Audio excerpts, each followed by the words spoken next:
So I'm walking home from work now, and I wanted to share a reframe from this morning. So yesterday we had one of those staff meetings that jobs like to have to make things clear, but things were not made clear.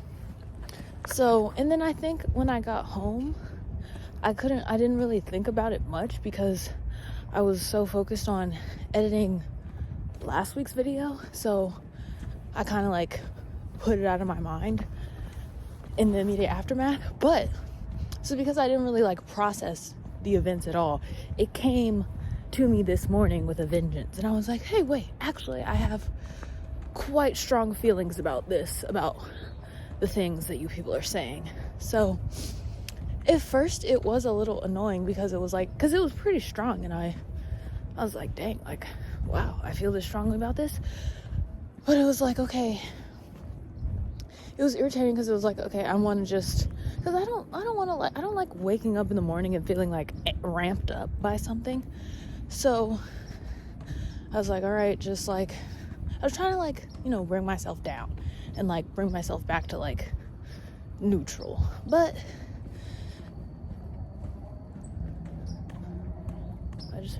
you guys hear that bird chirping? So cute. But is that person coming towards me or away from me? I can't tell. I think they're coming actually, I really can't tell. Maybe they're moving. I don't know. Oh, they're moving towards me. Okay, past the people. Not quite at the point where I just can gap to the camera in public in front of others yet, but we're learning and we're growing. So yeah, I had quite a lot of feelings about it that I wasn't really expecting, but I was like, okay, well, I just want to like enjoy my morning and like not be so like caught up in shit that's not, because that's the thing, I don't want to drag shit about work into my like regular life. I know that's pretty common for people because work is such a big part of most people's lives, but that doesn't mean that's a good thing. So I like to create, especially since I take this walk, I always like to remind myself they're really popping off. Thank you, birds. I agree. What was I saying? Oh gosh.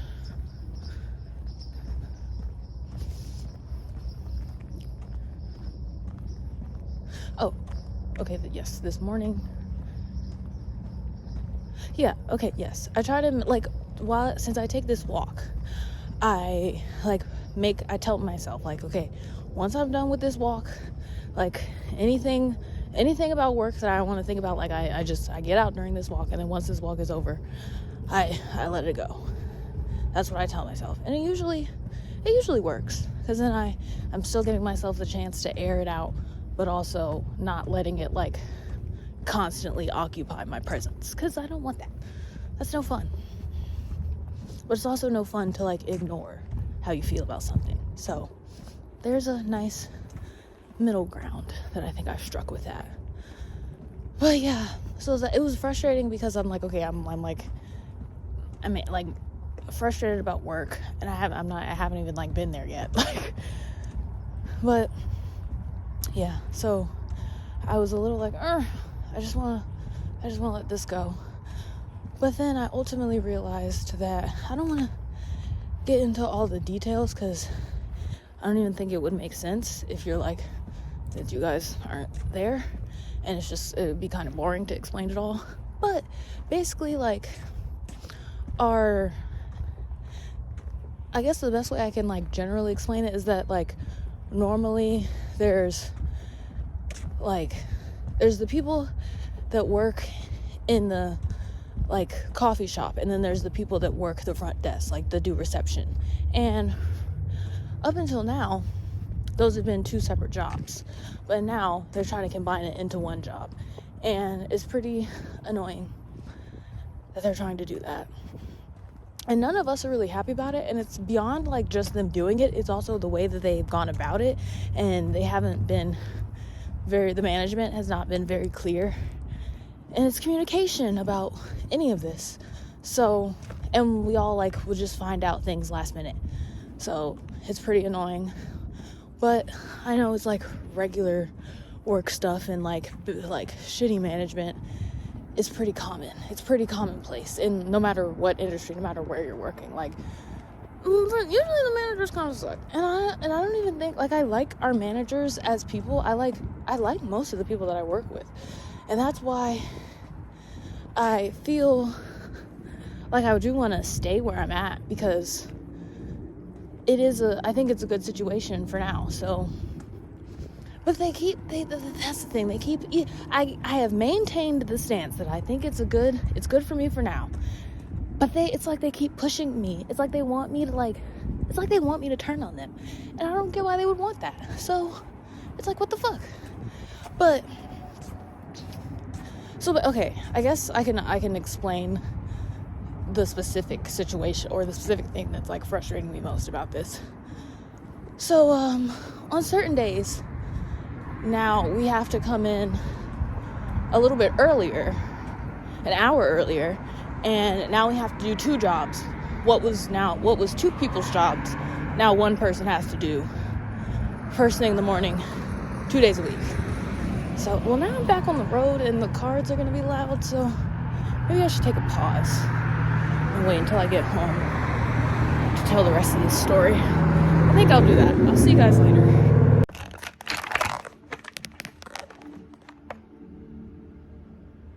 Oh my god, I started hitting record and I didn't even know. Okay, so it is a few hours later.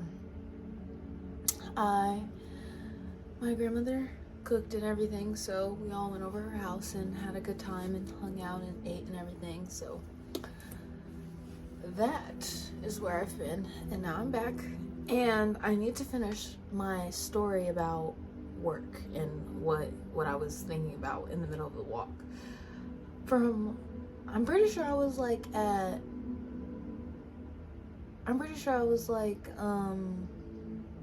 know I was talking about like how one job, essentially 2 jobs just became 1 job, and we had a meeting about that, and it was frustrating. And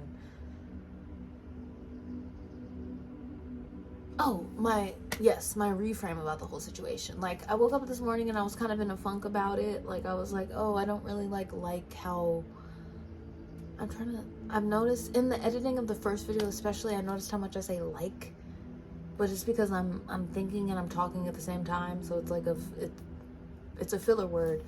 So yeah. But anyway,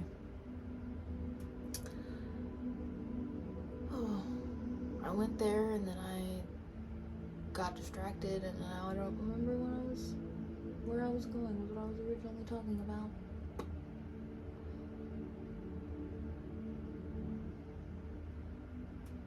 Oh, my reframe. Yes.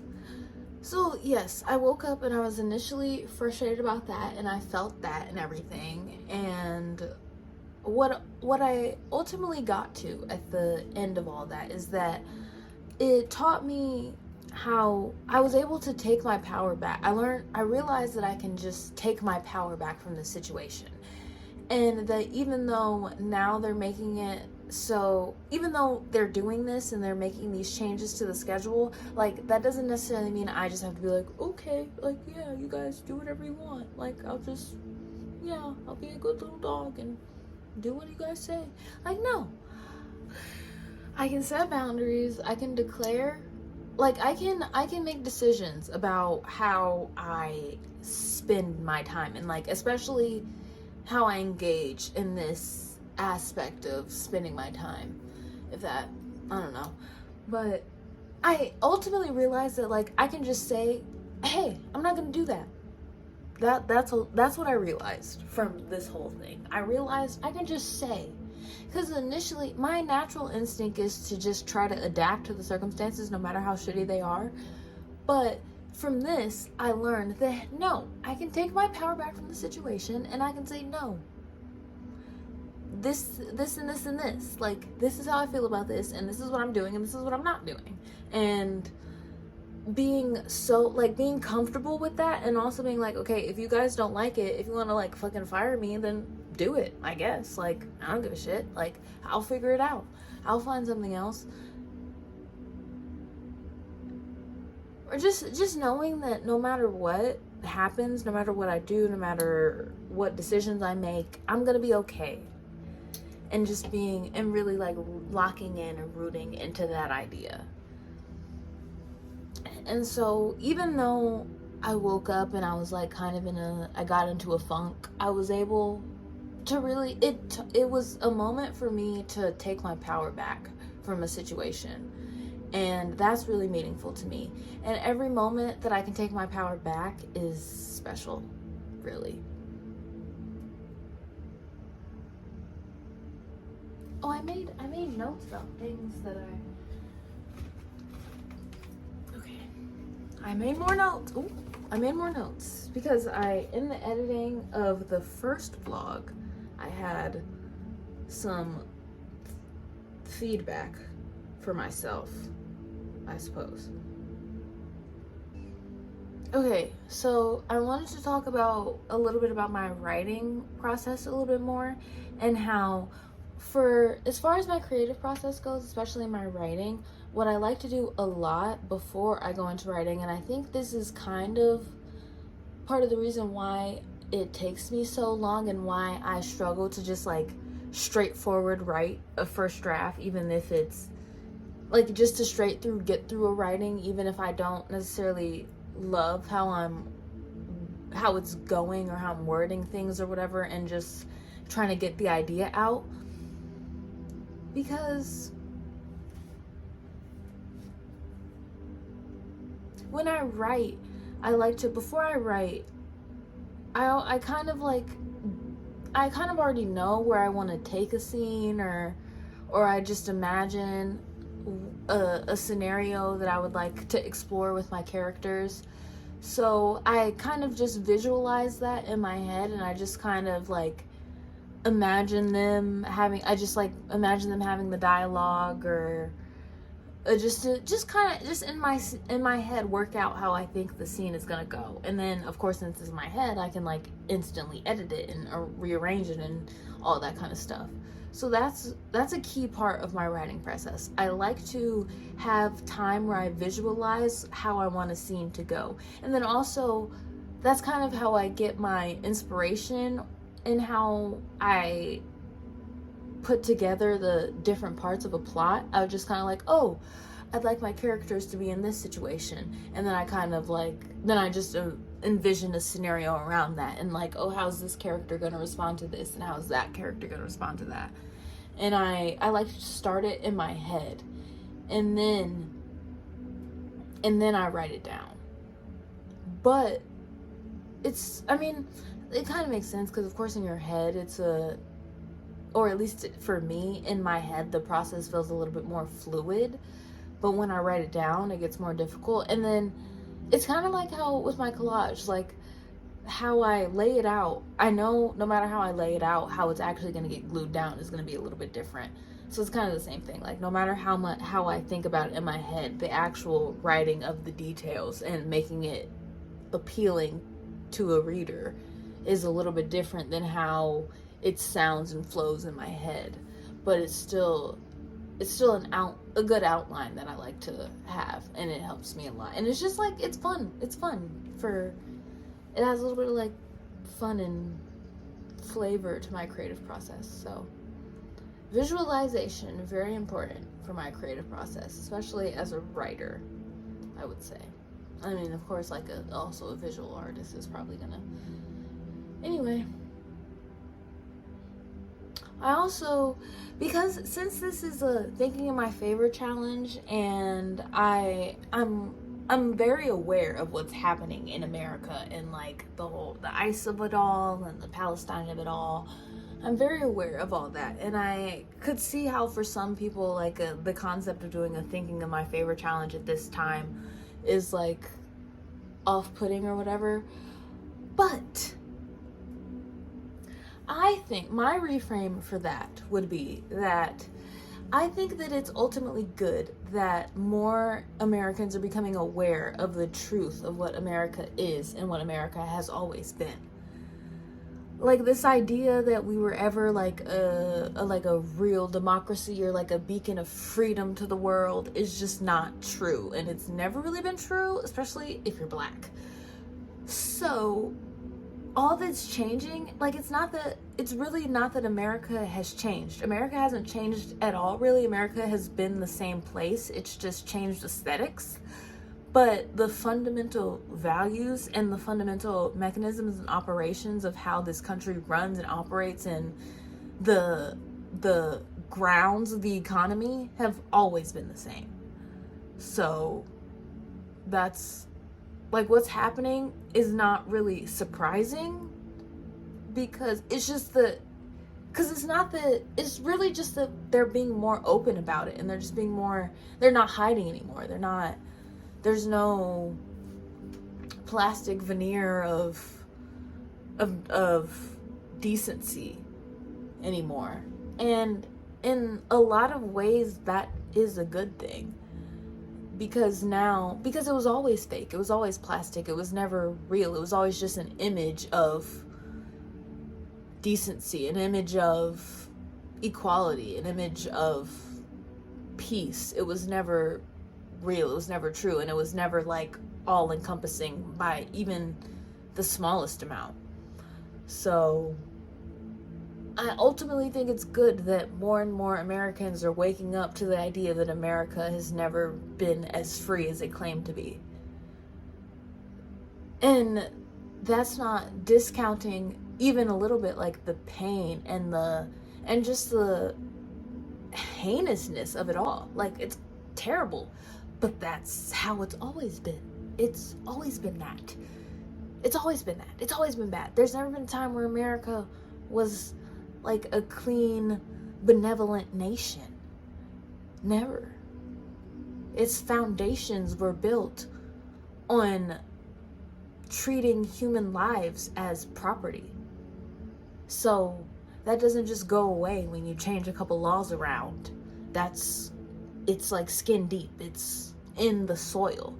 This nation was founded on genocide. Like none of those things don't just go away. They are here and more present than ever. And the fact that America has been able to go, I'll say, like 2 generations of maintaining like the idea that like, oh, we're freedom and we're a democracy. Like that was pretty impressive of America. But the marketing has failed. The marketing's not marketing anymore. So I think that's a good thing. And I'm not saying that the actual things that are happening are good things. No. But I think the overall impact of people seeing this country for what it's always been is a good thing. Because one thing that I've seen a lot of people say is that they're like, oh, like how, especially after the Epstein files, they're like, oh, how come Americans aren't like rising up and like going in arms about this? And I legitimately think it's because no one really believes in America anymore. Like no one's believing the lie anymore.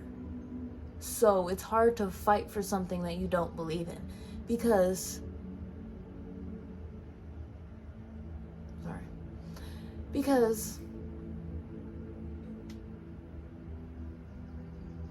I got a text message and I got distracted.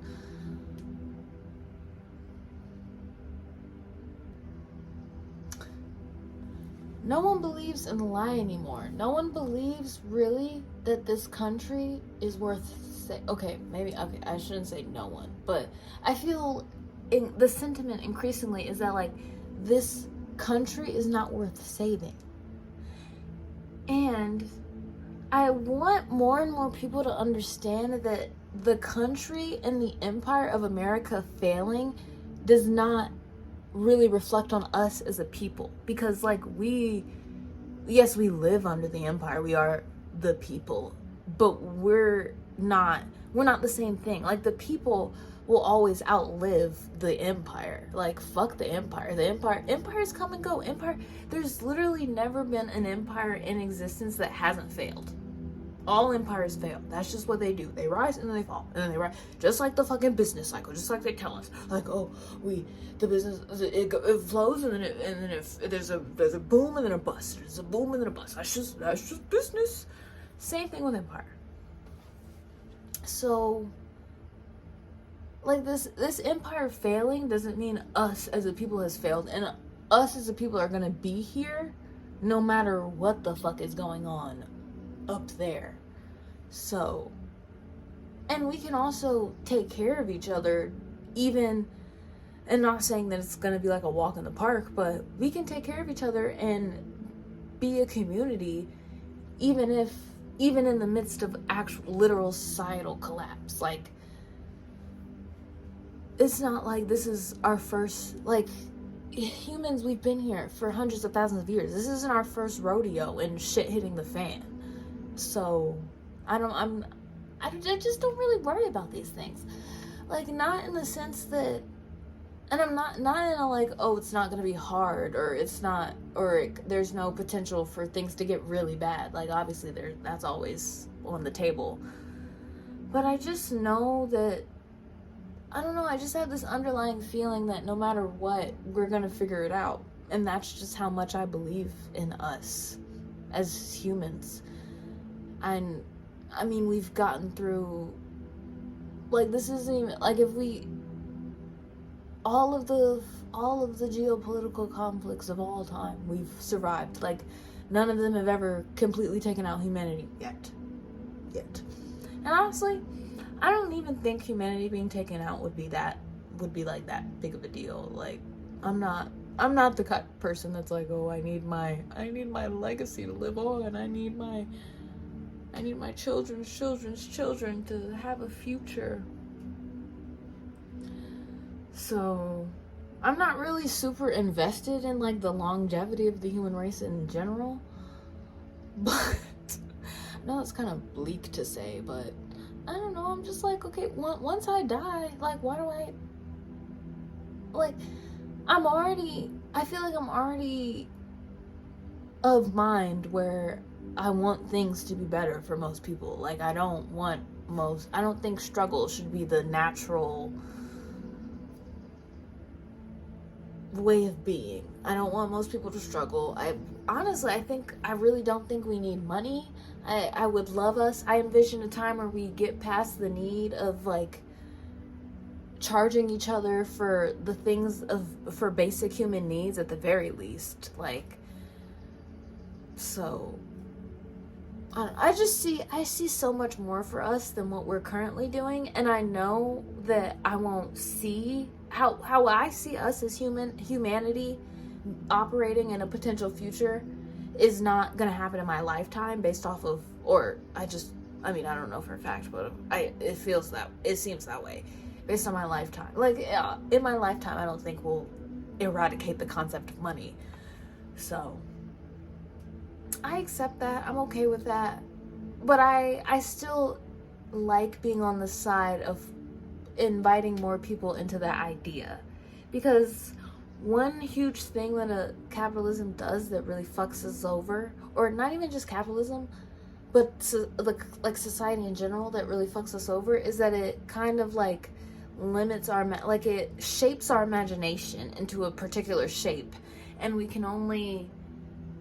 most people can only imagine within the confines of that shape. Like, most people can't even imagine life outside of, like, our nation's state organization of society. So, and I get it. Like, that's how it's always been. For you, that's how it's always been. So that's how you're gonna imagine the future. I get it. There's no judgment there. But I see in a future where if we have wide-ranging institutions, then those institutions are held up by their own merit, not necessarily just because they're the government, or they're, like, not, like, they're held up and we support them because we see that they work, not just because that they say that they're the authority of the situation. Because I don't know, like after a while, and I definitely want to read more anarchist work actually, because I really haven't read much, and me even arriving on anarchy was kind of it was an interesting development, because for like socialism has always, I wouldn't say always, but as soon as okay, here's how I'll put it. I feel like I've always been a leftist, a socialist, even a communist, I would say, but I haven't always had the language to know how to describe those terms. But as soon as I was introduced to the idea of like, oh, we can just give people homes, like we can just, like we don't have to make housing or healthcare or basic human needs a profitable market. Like those things, we could arrange our economy in a way where those things, we understand that those are basic human needs and we operate as such. So as soon as I got the language to understand that, then I was like, oh yes, of course I identify with this. But now I've gotten to a place where I feel like we really can even go beyond government. Like I feel like we've just been doing this government thing, us as humanity. We've been doing this government thing for a long time, for thousands of years at this point. And at what point do we decide that just a concept isn't working? And I know for my socialist and communist baddies, they're going to be like, oh, it hasn't actually been practiced in the way that we fully envision it to be. And I do understand that. But it's like maybe our ideals aren't actually compatible with this framing. Like maybe the ideals of having a society where we recognize and operate under just community and love aren't, like, that really hasn't been. I think we have to just ultimately accept that what we want has actually never been done before. And in knowing that, we can do more than what's been seen or what's already been understood. Like, we can even go beyond socialism and communism. We can go even further than that. I don't know. I've had a couple drinks. Reveal. I'm off the Henny. No, not actually the Henny, but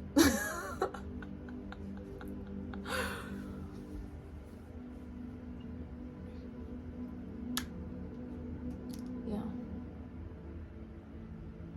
I just think we can do better than government, and I think we can do better than nation state. And I do want to make a proper video about this, because I feel like the concept of nation state kind of hijacks our identity in a way that we don't realize is as impactful, because it's kind of giving you an identity when you should. I think it serves us better to be creating our identities for ourselves rather than to just be given our identities. I don't know.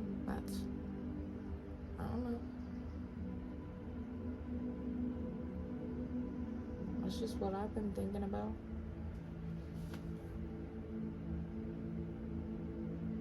Also, first vlog, I'm having trouble figuring out how to even export it from iMovie. Like, it's much longer than I expected it to be. Like, I didn't realize I was making like an hour long, almost 2 hour long, honestly, fucking vlog. So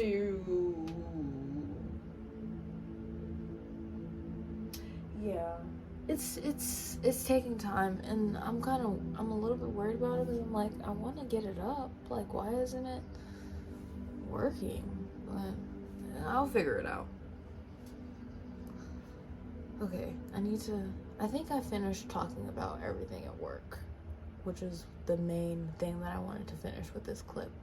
So that's good. And then I got into everything else, and that may or may not stay in. It probably will. I tend to keep things in.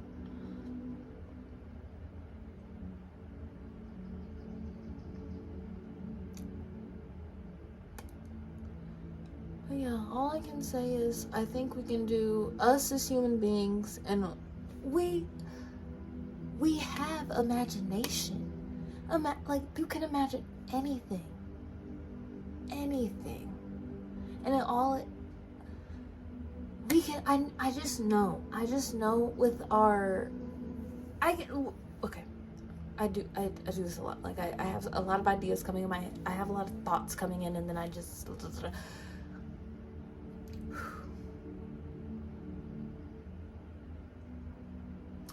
human beings, we've always evolved. We've been figuring this thing out this whole time.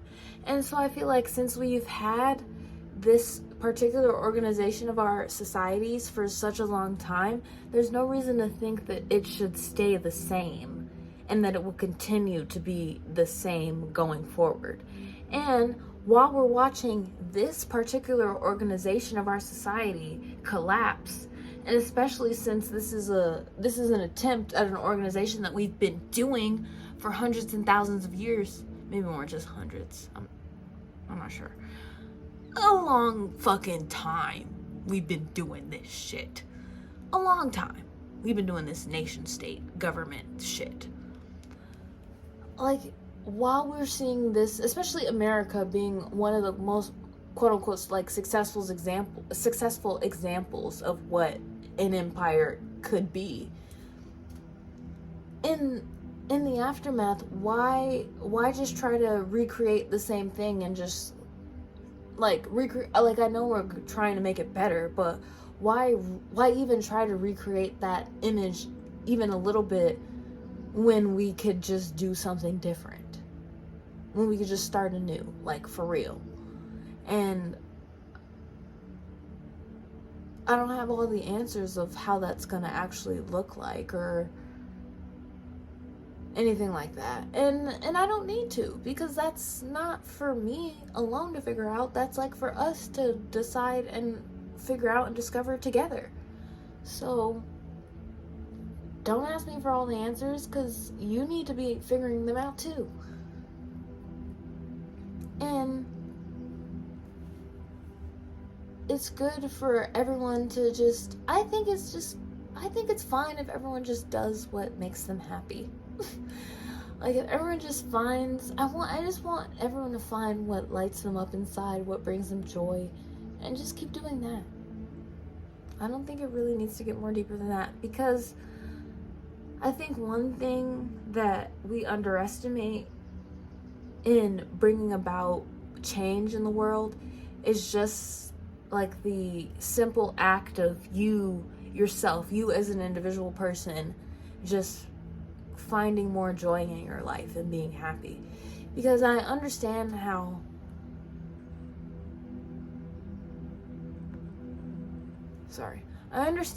it can feel like, oh, just me doing whatever is not enough. Like, I feel like even me just talking about the issues that I care about, or me spreading awareness, it doesn't, like, whatever I do, it just doesn't feel like enough.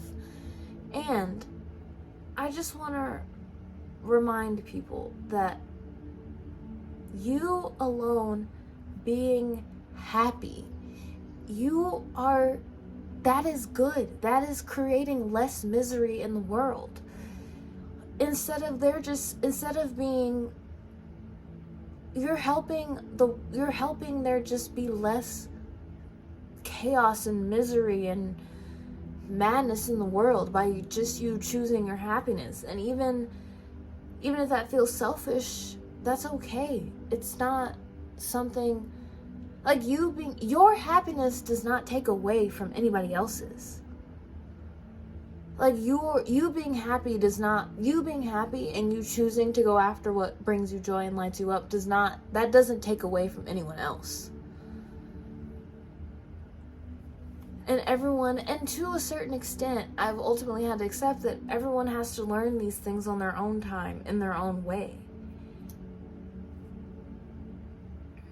And you can't help somebody that doesn't want to help themselves. So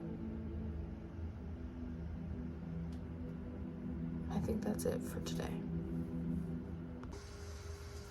So it is day 9.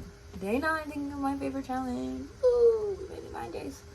I'm really glad that the days correspond with, like, the day I'm on corresponds with the month, with the day it actually is. Otherwise, I would lose track of what day it was. So I'm glad I started on the 1st of the month. Or I'm glad, like, it worked out so that I could start this on the 1st of the month. So, yeah. Today was okay. I worked, and I had more thoughts and feelings about everything happening there, and I had a nice little kiki. It was one of my coworkers, so that was fun. And it kind of fired me up again about the whole situation, because it's just funny to me. Like, us as the regular employees, we're all on the same page about the fact that a lot of the shit that they're doing is bullshit. And honestly, it feels like, in my opinion, I hate it because it feels like the company is making their poor marketing skills and the lack of like numbers that they want to see, they're making it our problem when it's their problem for running the business poorly. And like, we don't even have a fucking Instagram to promote the events that we have. Like, that's baby shit. That's like marketing 101. Like, how and it's not like none of this has ever been brought up or discussed or suggested. Like, I suggest marketing ideas all the time. But, and it's not even, I don't even think this is really, because it's like none of the people, in some aspects it is like the actual like in-house management, but a lot of it I think is the higher up, the upper management. Because in my eyes, the place that I work at has multiple locations around the country, and it doesn't feel like they took the time to really like develop a proper plan of the opening and the maintenance of this club. So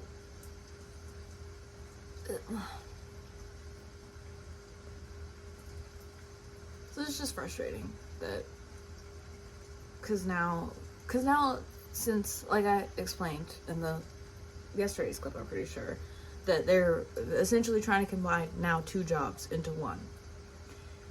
And me, I don't want to give too many details, but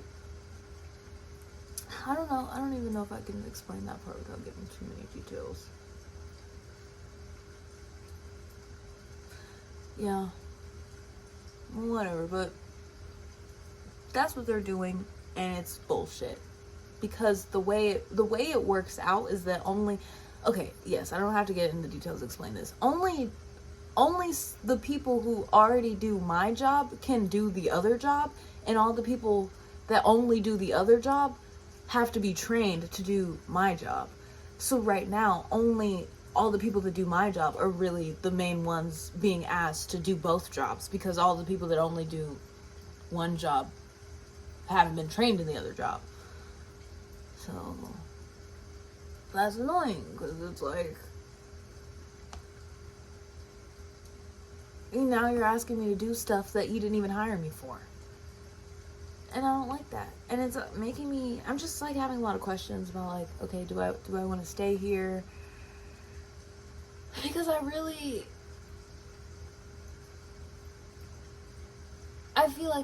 just feel like it could be so much worse, and like, I don't want to necessarily dive into something else and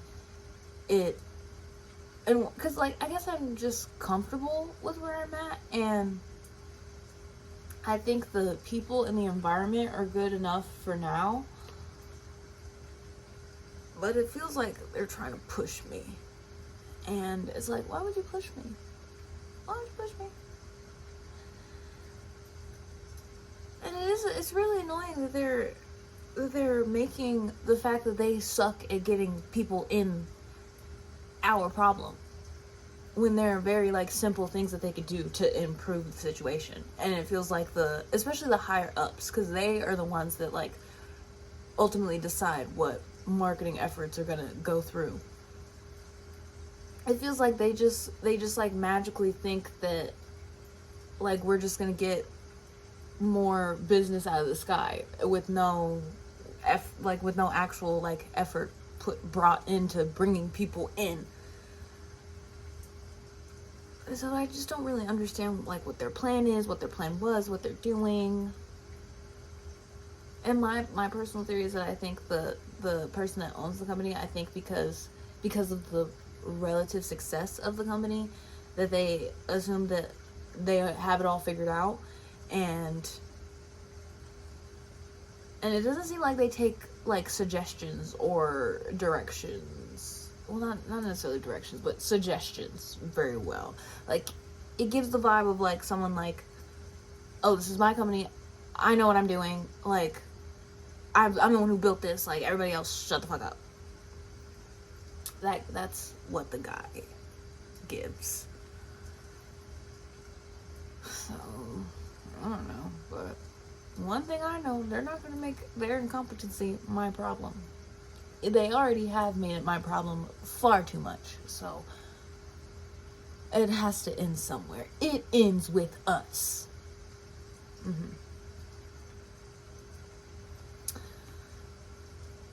So, and ultimately my reframe around this is like I said yesterday, like it's just more and more teaching me to take my power back from situations and know that if I'm in a situation, especially something like this, like I'm choosing this, and at any point I could choose to something else. I could choose to leave and try to find something else. So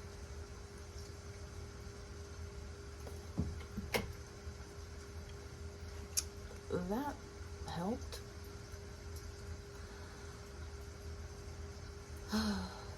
So yeah. Oh, one thing I did today, which was quite fun, is that I brought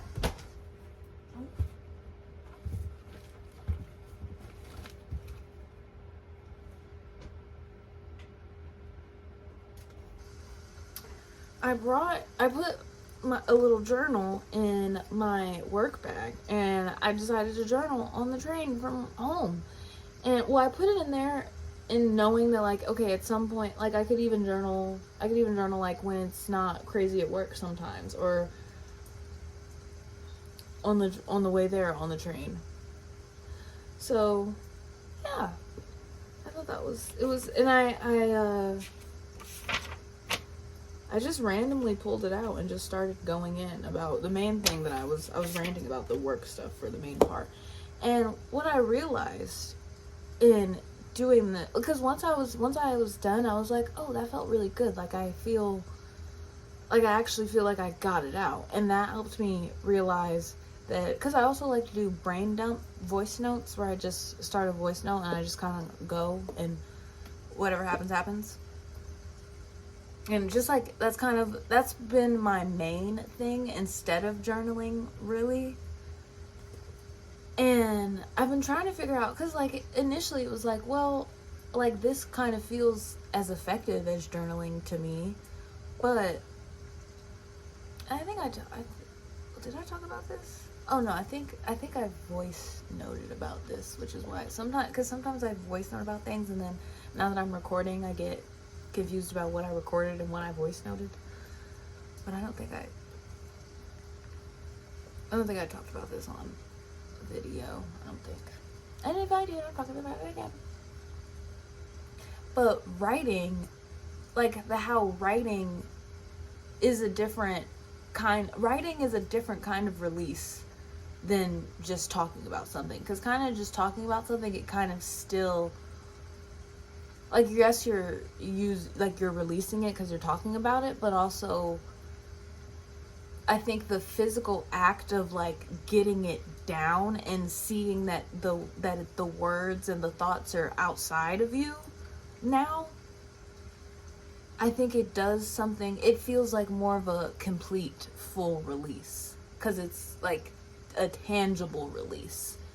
So I see the value of that separately, or how that's a different kind of way of processing than just doing my voice notes, which also helps me process and does help me feel like I get things out. But writing it feels like a full completion almost of the cycle of the release. So that was fun to note while I was journaling. Because for a while, this might sound kind of stupid, but I don't think I ever really learned how to properly hold a pen, because when I was little, when I was like at like my early elementary school years, when we were learning how to write and all that stuff, I've changed around schools a lot. So, and different schools were on different like units and stuff and different curriculums and all that kind of shit. So some stuff just got lost in all the moves, all the going around and different teachers and all that stuff. So I don't think I ever properly learned how to hold a pen, because most people, like, they write like this from what I've seen, or they write like this, but I write, and you see I have ink on my finger, but I write like this, like I grip the fuck out of my shit, and I don't really know how to. I guess I really could just sit down and learn and practice, which is something that I am interested in doing, because I don't really know how to write in cursive, because when I started, the school that I started learning cursive at, by the time I transferred to the next school, they had already done cursive, so I never finished learning cursive, and I still to this day, I'm 25 years old, I do not know how to write in cursive. But I don't think I'm alone in that. I feel like shortly after my generation, they stopped teaching kids how to write in cursive, because I don't think any of my siblings know how to write in cursive either, and they're all younger.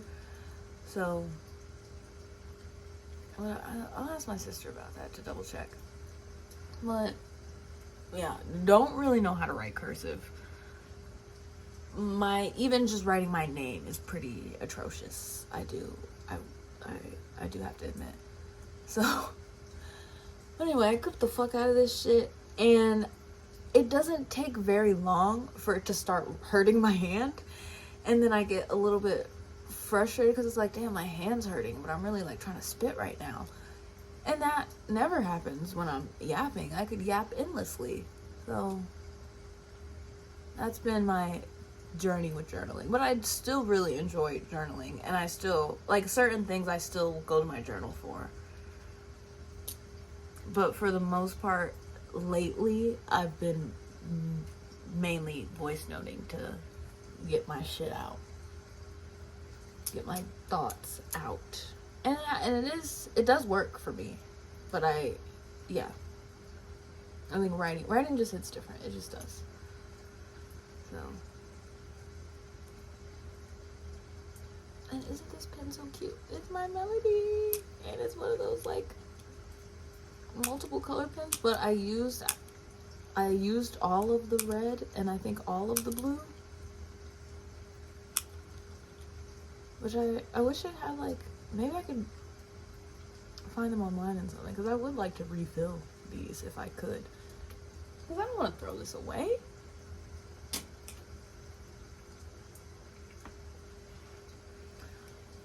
So yeah, that was a nice little experiment, journaling on the train, because it was so funny, because I started before I even got on it. I was just on the platform, and I was like, I'm tired of thinking about work, so let me just get this out.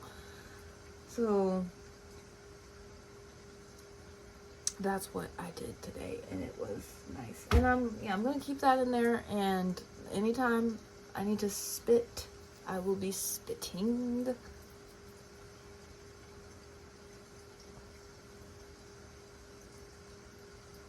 Oh, I also wanted to share. Let me check my notes. Okay, yes. I wanted to share this little fun practice that I did a couple months ago, where I basically created my own goddess. And I thought of a name. I didn't think of the name. I kind of just combined all of the main goddesses that I like into one word. And then, but her actual like qualities and epithets and everything, I kind of just came up with those on my own. So yeah, I think that, okay, well, I guess I'll share what I did. Okay. So, her name is Persephrodicus. I just realized how that sounds.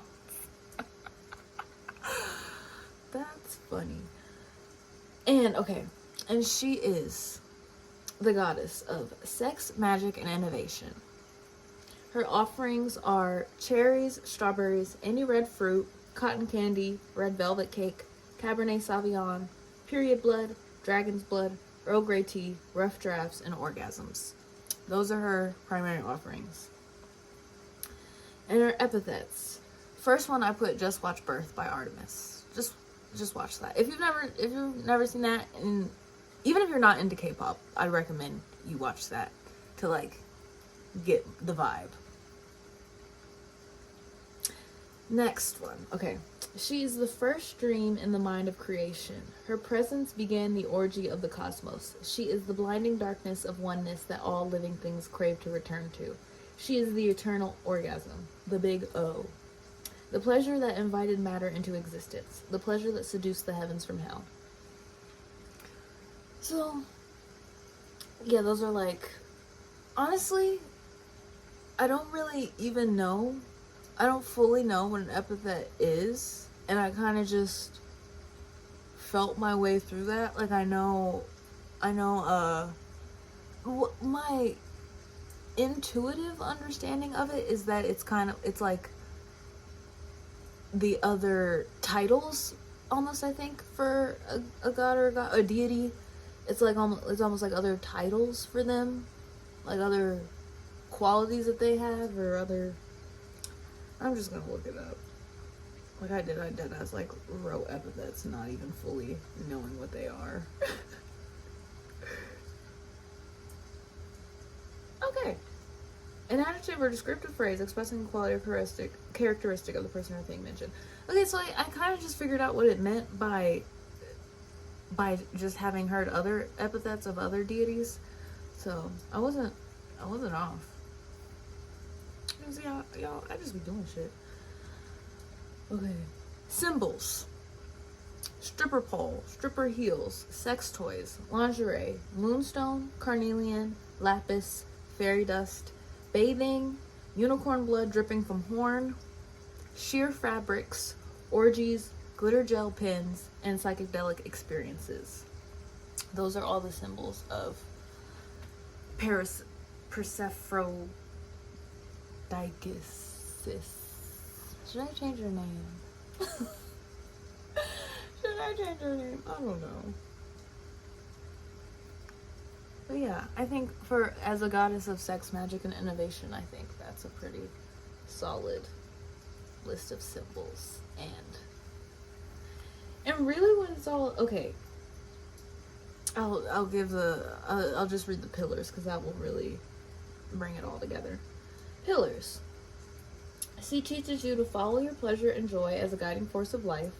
Pleasure so complete and full that it is disciplined and savored. Explore your desires and creation naturally follows.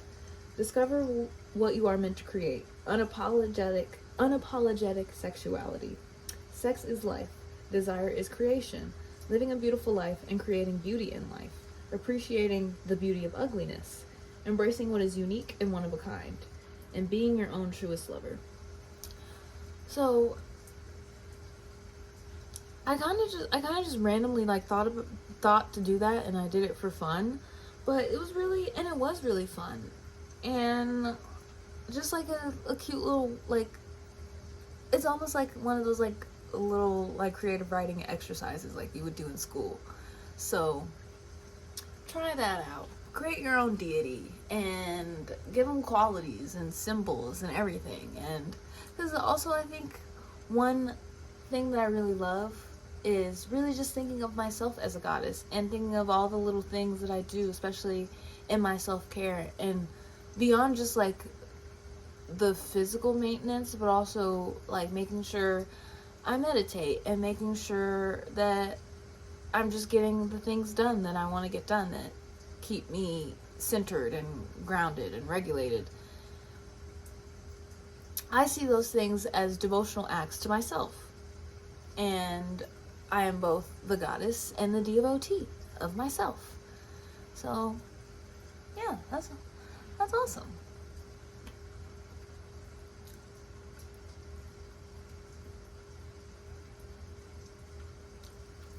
Drop something in my feet. Oh, it's midnight. Fuck, it's midnight. Damn. I gotta, whatever. Also, I was thinking more about everything I was talking about in my clip yesterday, where I was talking about America and how everything is going to shit, but I want people to worry a little bit, or understand that things absolutely are falling apart, and it's not looking good. But it's not the end of the world. Even though, yes, it feels like the end of the world, but it's not the end of the world. It's the end of the world as we know it. Anyway, because America, I would describe America as like the charismatic like guy in the neighborhood, in the small town, that was actually like a vicious serial killer. And once that came out, everyone was like, "Oh my God, it couldn't be him. Like but he's so charming. He's so handsome. He's so nice. Like he's a family man." But actually, he's been like a vicious killer this whole time. You just didn't know. He was putting on a show. And that's what America is. That's what America's been doing. We've been a vicious killer this whole time.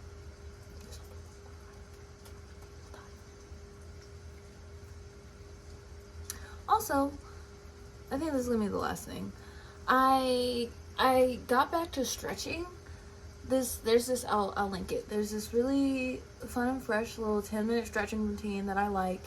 And there was a while last year where I was really consistent with it, especially I would do it before bed. And I fell off of it I fell off of it for a while. But now I'm getting back to it, and it's really nice because it's a stretching routine that is geared to help you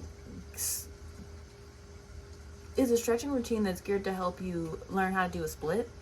And I've wanted to learn how to do a split like my whole life. Like I've been on the journey of learning how to do a split for a long time, but I've just never actually gotten consistent with the stretching to get there. So here we are. And one thing that I really love, especially about stretching, is that it goes back to kind of what I was saying about like the discomfort of growth.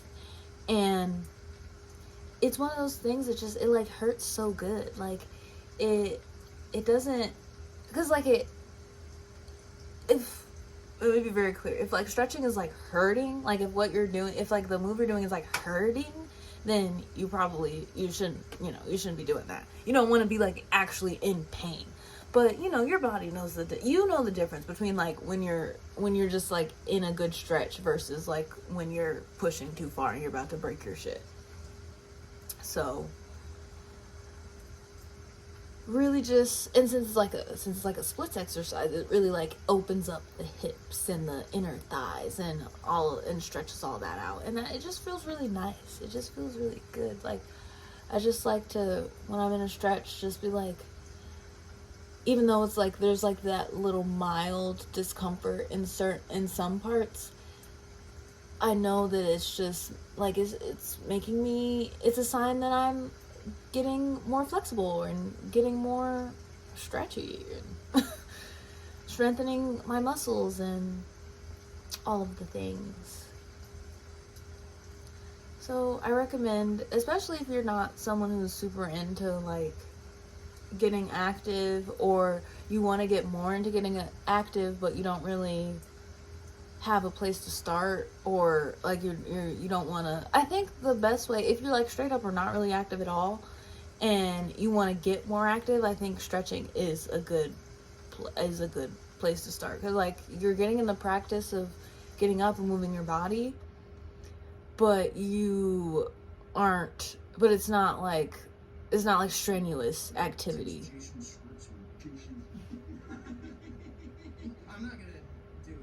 I'm deciding if I should leave that alone or if I should change it back. I think it's fine for now. I wanted to loop the sub, but I don't think I couldn't find the setting on my YouTube. I don't know.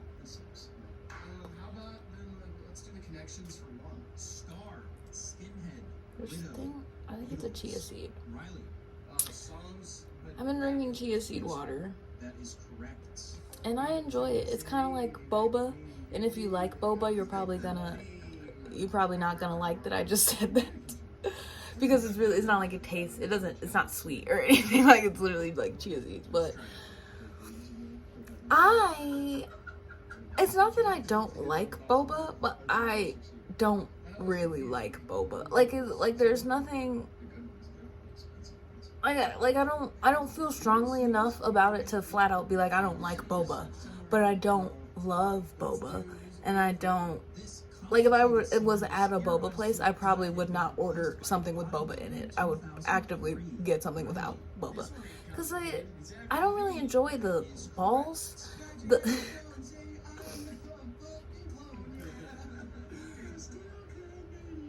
Maybe I do need to change it because it's distracting me a little bit. I don't really enjoy the balls, the little balls. I don't really like, not that it's not, I think in my mind, like, I'm drinking a drink, so I want to be drinking a drink, not chewing my drink. I want to be drinking my drink. And a lot of times when I have had boba, I find myself, like, I'll enjoy like a couple of sips with the boba balls, but then after a while I find myself just wanting moving my straw so I can just drink the drink.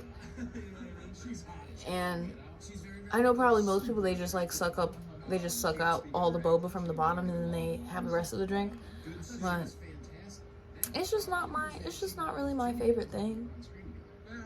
And also, I'm just like a tea drinker through and through, so if I want tea, I just want tea. Those are mine. But the chia seed I do, it's kind of like my boba, because since the chia seeds are so small, and I know they have mini boba, but the chia seeds are much smaller. Since they're so much smaller, it's more I like the texture more than I do a boba. And yeah. So I think I have a chia seed in my tooth. But luckily for you, you can't see it. And unluckily for me, it's kind of getting on my nerves. Whatever, I'm about to get in the shower and brush my teeth and all that jazz anyway. So, not for long, chia seed. Oh, I made an order from Moonlight and Sage for Black Friday, and it just came, and I'm so excited. Thinking in my favorite challenge, day 10. Ooh, you made it 10 days, yeah. So, just got home from work again. This is well, as I've mentioned, I am working since Thursday last week, and I have to work until Thursday this week, which isn't normal for me to work 8 straight days in a row. So it's kind of a lot. I'm pretty tired and I just feel weary about the whole situation. But, well, I did feel weary, but that is kind of, I don't know if I'm just like accepting it or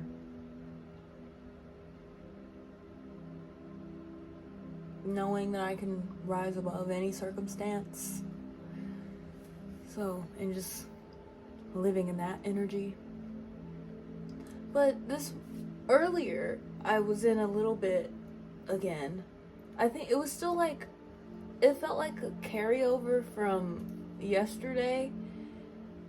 So I dealt with that and I cried a little bit and I just let myself cry.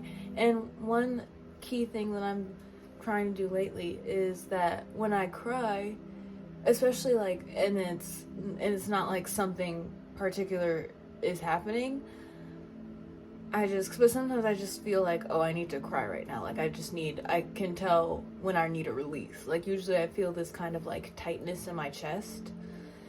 And usually if I just breathe into it, then it'll eventually come out. And yeah, so I cried a little bit this morning, but, well, there's no but. It was what it was. Oh, well, I didn't finish what I was saying. When I cry, I've been trying to, or I've been not worrying about why I'm crying or trying to find a reason or give it a story, and just really allow myself to have the release. Because like, if the tears are coming, then they want to be released. And honestly, crying feels kind of good. Like for the longest time in my life, I actively did not like crying, because crying, I only really would cry in very specific situations. And anytime, even if I wasn't in that situation, crying would always remind me, like, okay, I'll just go there. Crying, I used to have, when I lived at home, I used to have these, when I was younger, I'd have these, my stepdad would have these like discussions with me when I was a kid, and it was always him talking at me, and then my mom was always sitting there not really saying anything. So he would have these discussions with me, and well, sometimes it was just like him trying to like quote unquote like teach me a lesson about life or whatever, but in other times it was like because I was in trouble, and it was never enough just to be like, okay, this is what you did wrong and like you're on punishment now.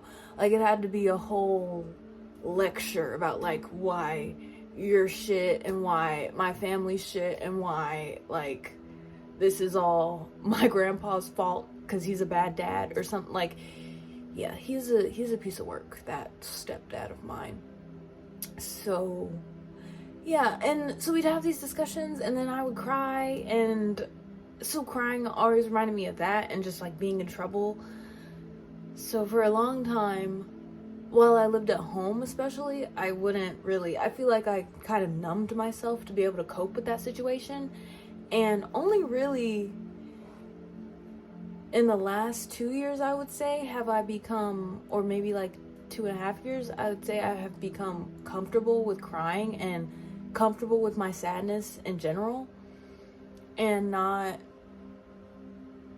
but just allowing it to be and not trying to make it anything else, just honoring it as one of my emotions, just like I'd honor any of my other emotions. So I realized that crying actually feels really good. Crying is almost orgasmic in a way. Like, I'm sure if you're in but it's good even if you're in an emotional turmoil, it's still good that you're having a physical process of release. Like, it's nice. It's nice. I tell myself that tears or crying is the orgasm of sadness, because there's something euphoric about like when I'm really crying, and I just like am getting like it just feels good to get it all out, and just like the tears flow, and it just feels, it's cleansing, it's nice, or at least that's where I'm at in that regard. I didn't expect to get so personal, but here we are. Well, I did talk about how I cried this morning, so naturally. But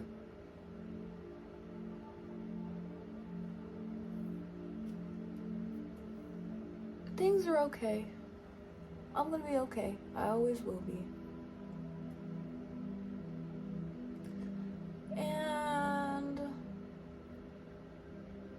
I journaled again while I was waiting for the train. Okay, and then one thing about that. Okay, I take MARTA.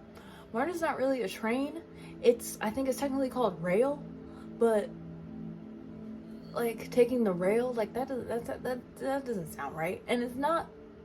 I also don't really think it's a subway either, because it's not like underground. Like, it's not exclusively underground. Like, there are parts that kind of go underground or feel underground, but it's not. I don't think it's anything like New York subway, where like you actually like go down in a bitch to get to those. And like there's some MARTA stations where you go down, but there's also a lot where you go up. So it's rail, but I call it the train because when I say that, you guys know what I mean, and it's not a subway, and train is just a shorter word to say. Or I could call it a trail. I don't know.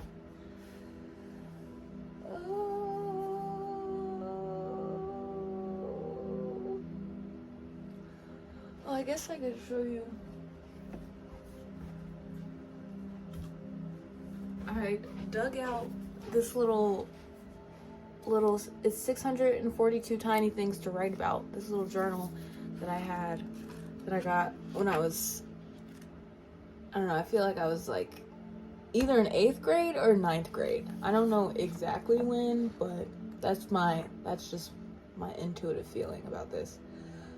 But most of it I haven't filled up, but it was fun to go through it and find all the little things I wrote.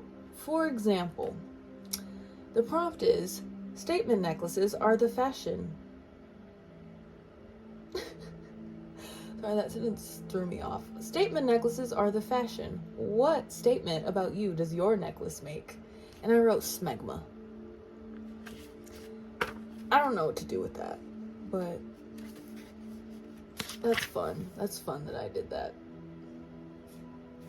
Another one. Your partner just suggested that you both be allowed to see other people on the side. Who do you suspect your partner has in mind? And I said, he wants butt sex, but I cannot provide it due to my lack of penis. So that's where I was at in 8th/9th grade.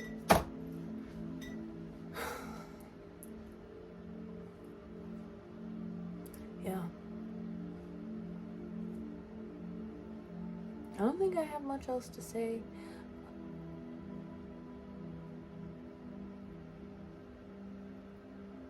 Because I guess the main thing that's been occupying my mind that's like more negative is my whole work situation, and I feel like I've discussed that pretty thoroughly, so I don't feel the need to go any more deeply into it.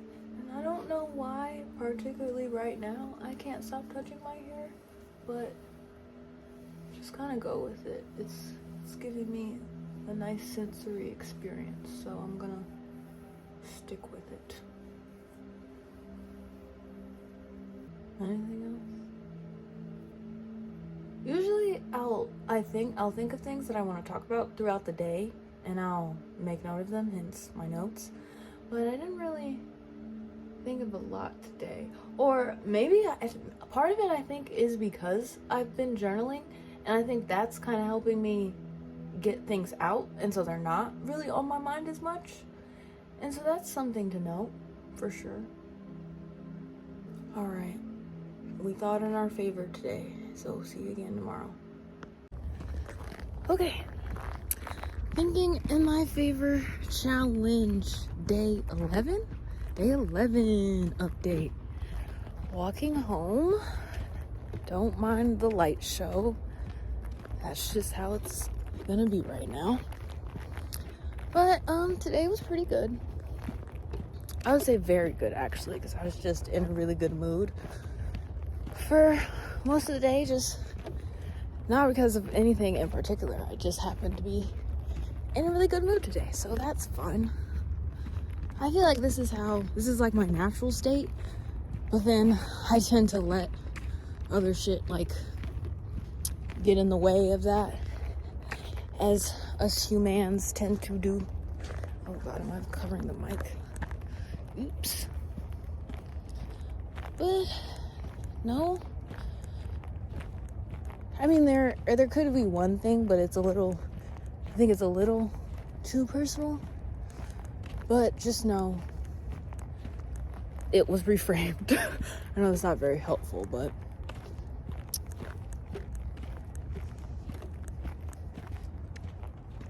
I don't think I have much for today, other than today was a good day. Okay, thinking in my favor challenge, day 12. Whoop, whoop, whoop. We're almost through the second week. Yay! So right now I'm currently on my way to work. It's a pretty nice day out. The sun is shining. The birds are chirping. The trees are still barren, but I know they're happy to see the sun. Every single time I see a tree without, like a bare tree without any leaves or anything, I'm like, oh wow, that's so Ethel Cain. And I don't know. I've listened to some I want to call her Ethel so bad. I don't know why. I've listened to some Ethel Cain songs. I feel like I'd really like her music, but I just haven't taken the time to actually listen to the whole album yet. But I think I would like it. But for some reason, every single time I see a barren tree, I'm like, oh, that's so Ethel Cain. Oh my god.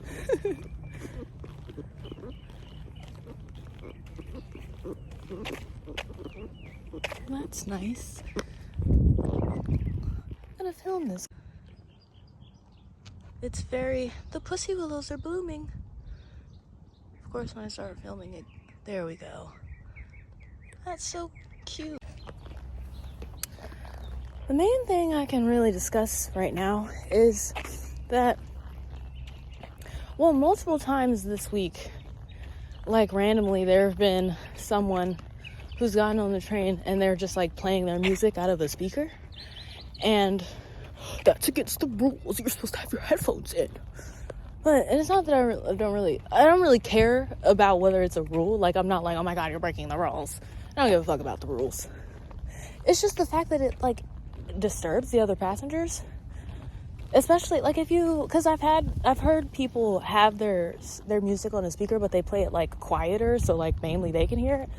But also I've heard people just like blasting their shit, and twice this week there's been someone on the same car as me, and they're not only playing their music loud, they're also like singing along to it loud. And it's like, okay, like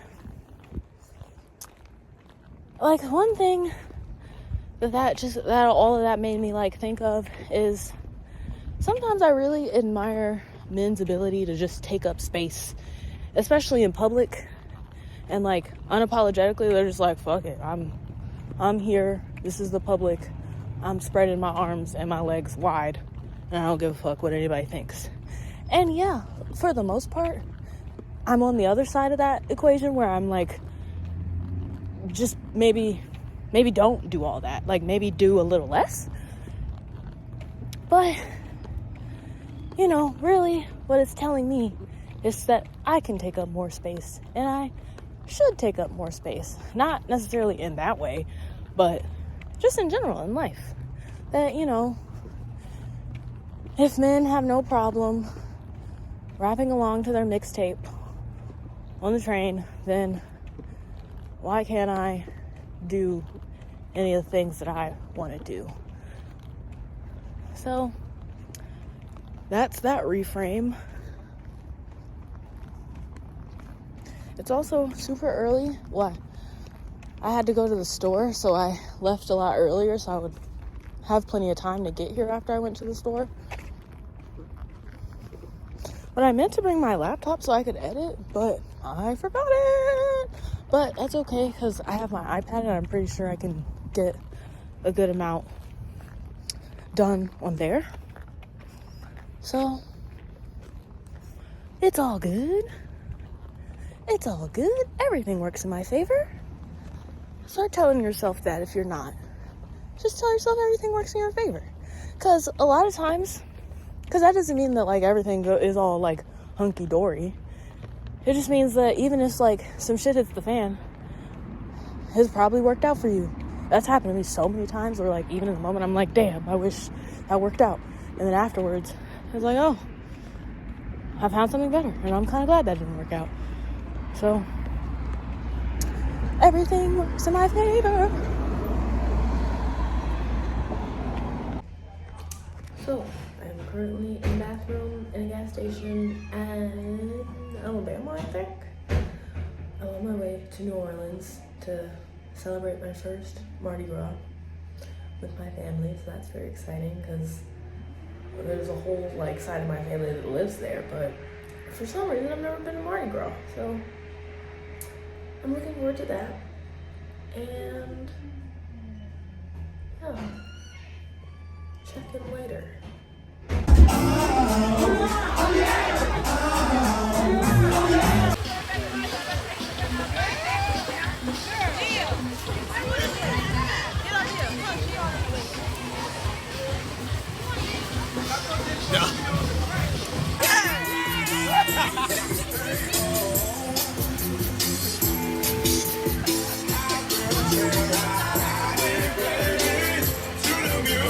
I fucking told you they were together. Who? I'm screaming. I fucking told you. The mystery has been solved. Watch the step, watch the step, watch the step. Thank you. Thank you. We don't need no accident. Thank you for your service. Thank you. And happy Valentine's. Yes, yes, happy I Valentine's. don't need another knee surgery. I don't need another one. She said, I want them big ones. I want them big ones. Clap. I'm making clap. Come on. Now I'm making clap. Garçon? I'm making clap. That's you, lady. Y'all are so cute. What I gotta do? Yes! Yes. Oh, cotton candy. Yes. Oh my Hey.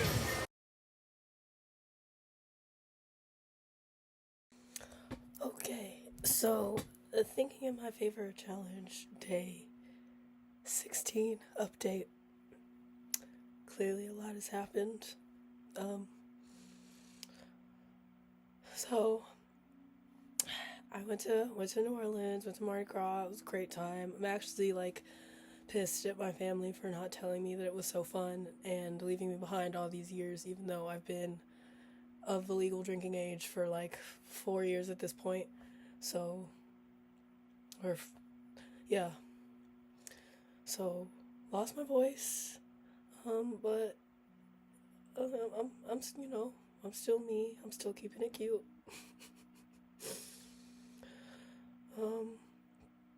Oh, I didn't even tell you the most crazy part. I got my phone stolen on Bourbon Street.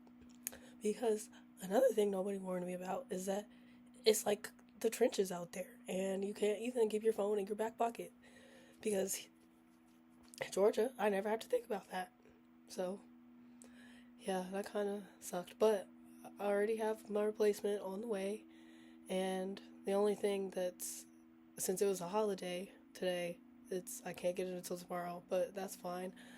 And it was kind of nice. I mean, I was a little bit, like, of course I was like, dang, like I'm doing this challenge and now I can't even like film on the go anymore. But I still did get some footage from a lot of the days that we were out, so I have something to put in here to represent those days. And of course, we're thinking in my favor, so new phone. I get a new phone. And remember, I was telling y'all about how my front camera is cracked, and now I'll have a brand new front camera to film the rest of the challenge on. So that's great. So yeah, it sucks that my phone got stolen, but you know, we live and we learn. We live and we learn. And I definitely lived, and I definitely learned. So yeah, glad I'm recording this on my laptop right now. So, you know, I'm not gonna let anything stop me from finishing this challenge. It's very important to me. So, yeah. It's back to work tomorrow, so yeah. And I just watched I just found this YouTuber. She's really big on TikTok, but I don't really use TikTok, so I don't really know what's going on there most of the time. But Iris Daily, yeah. I just watched her video about energy work 101. And I loved her take on it, I loved her approach, I loved her advice, I loved everything. I'll make sure to link that. But because especially, you know, I was just out with all those people, so yeah, I do feel a little drained. But now that I'm back home and I'm like, I've done my routine, I did my like energy cleansing shower and everything. And after I get off this and take off this mask, I am going to do my violet flame meditation. I do a violet flame meditation every night before bed. Most of the days I do that. It's only 15 minutes long. It's really great. Ever since I started doing that. I started doing that in like December. Cuz I usually would just meditate at random times during the day, like whenever I was just like, okay, let me meditate right now. But lately I've been meditating, doing a morning meditation, cuz I always told myself that, because for a while I struggled with mornings a lot. I keep looking right into the light, and it's really blinding me, but you know, gotta have the lighting right for the vid. But yes, I meditate in the morning, or I wouldn't meditate in the morning because I would be like, I already kind of don't want to be awake right now, so I don't want to. If I meditate, I'm probably just gonna fall back asleep. So, but now that's my everyday routine. I wake up, I meditate. I do 15 minutes most days, but some days like 15 minutes if I have to work that day, and usually like 20 or longer if I'm off or if I'm just chilling. But so I do that in the morning, and then now I've been capping it off with a night meditation, a night violet flame cleansing meditation. I use the one on Insight Timer, which that is one unfortunate thing about my phone being lost. I had like a 200 and like almost, I think 250, 260 day, I don't remember, like streak on Insight Timer, and now that shit's broken. But you know, we can build another streak, and it's only February, so because I had a goal in my mind to like, I want to meditate every single day for a year, but then I kind of like loosened like the reins on that, because I meditate most days, but like in a time like this where I was out of town and there was a lot going on, like I'm not gonna like beat up myself about not meditating, because it's just a couple days, and yeah. So yeah, I mean, I'll basically have I'll have a long ass streak again by the end of the year, best you believe. You know, I feel like I like low-key contradicted myself, because I was like, I want my streak. Well, you know, I just like to see the big number. You know, and it's not Snapchat. It's like, it's meditation, you know. I can have fun. I can gamify it a little bit.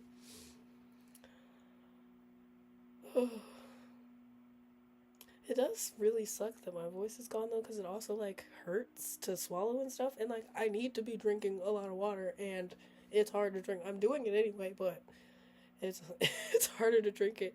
But thankfully I got some, before I left, I got some liquid IVs, and They're raspberry lemonade flavor. They're really good. And I got the sugar-free ones because, well, I didn't even know they had sugar-free ones. And two, I didn't even realize that they had so much sugar in them. So, and then, because we have these, there's these hydration drinks that we carry at work. And I was like almost appalled by how much sugar it was in it. But I know like sugar's not the end of the world, but I enjoy sugar quite a lot. Well, you know, I still like to be mindful of what I'm putting in my body. I got a new pack of candles. So, because I was completely out. Well, actually, I'm not completely out. I have like a bunch of like tall purple and black candles. I'm out of my pink candles though, my tall pink candles.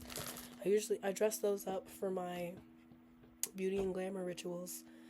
And I just light it before I do my makeup. But I'm all out of big pink candles right now, so I think I might just use the purple ones, because I don't really want to use the small candles for that. I mean, I could, but yeah, I guess I could. But then I'd have to dress it, like, the nice thing about the big candles is that, like, I dress it once and it's good until it's all gone.